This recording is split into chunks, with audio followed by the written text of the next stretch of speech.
History is written by the victors.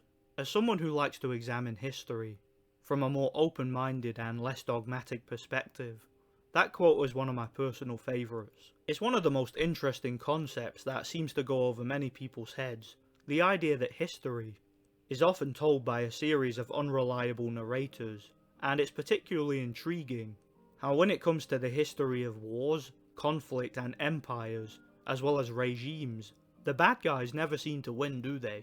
The winners of historical conflicts are often depicted as legendary, historical figures who, against all odds, conquered evil and saved the future from generations of tyranny and oppression, whereas the losers of any given conflict, at least in my experience, are often depicted as cruel, evil villains who had no real ideology to speak of, and were instead motivated by pure, untamed, unambiguous evil, with no chance of redemption to speak of. Why am I talking about this?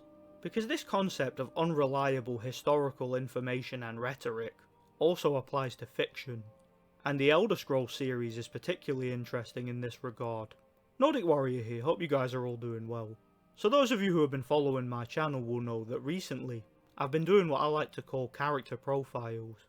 In this series I talk about various characters from books, movies and video games, and give sort of a breakdown of their character, their views, their backstories, opinions and ideologies from my personal perspective, and maybe give some of my own interpretations of certain things. In my last character profile I talked about Ulfric Stormcloak, the Jarl of Windhelm, and the self-proclaimed true High King of Skyrim. Today we're going to be talking about one of his predecessors, the first Nordic king of Skyrim, and the man who single-handedly conquered the land, Ysgramor. So Ysgramor is a somewhat legendary figure in Skyrim, with pretty much all Nords viewing him as their ancestor, in addition to revering him as their conquering hero, who discovered Skyrim for them and established them as their rulers, over their previous tyrannical elven overlords. He also has a superhero-like appeal to many of them. For example, there are several tales and stories about Ysgramor's exploits, as well as his personal life and talents.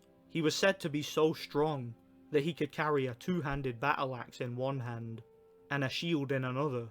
He was so skilled he could eat soup with a fork.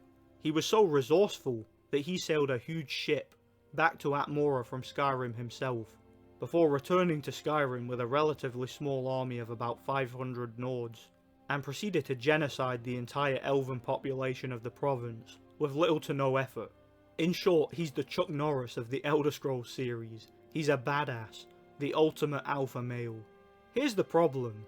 We are only really given one account of Ysgramor's backstory, and this is from the land of Skyrim, which saw many years under the rule of his descendants. He is viewed as the ideal Nordic warrior, and who all Nords should aspire to be just like.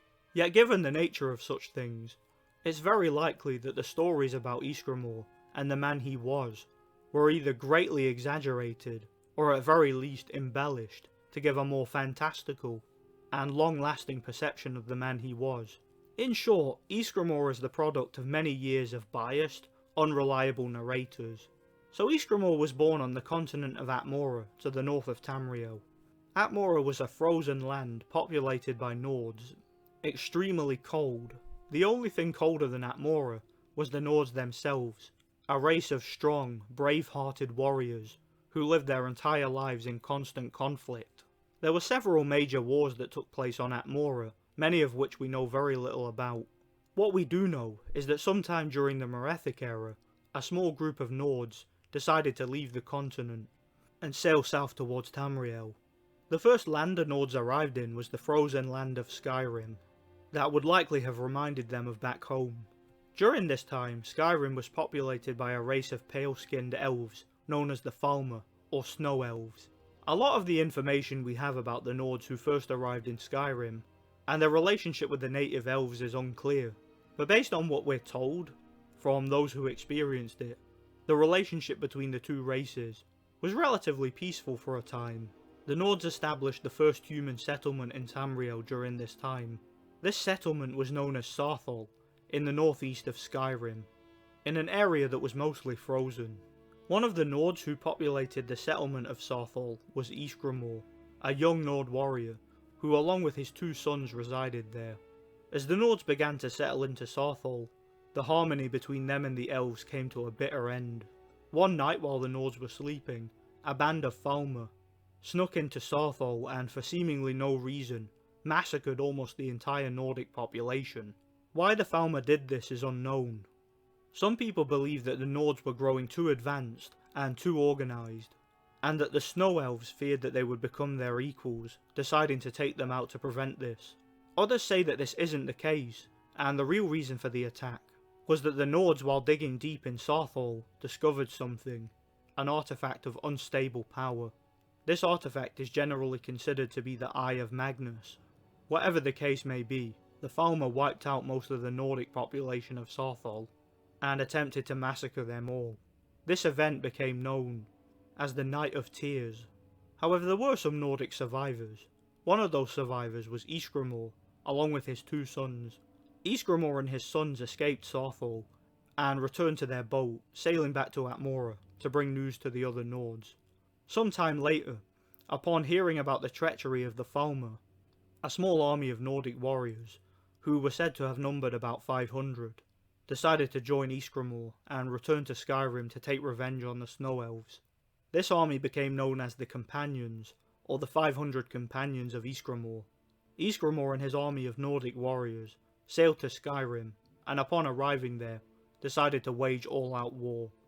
They cut through every single wave of Snow Elves they came across, deciding to genocide the entire race, believing them to be pure evil due to their treachery at Sarthol.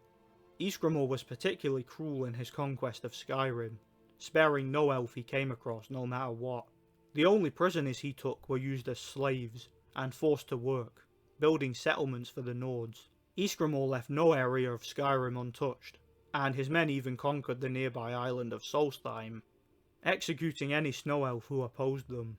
With the vast majority of the Falmer population massacred, and the remaining survivors either driven underground or enslaved, Ysgramor took up residence in the newly built city of Windhelm, and established himself as the first Nordic king of Skyrim.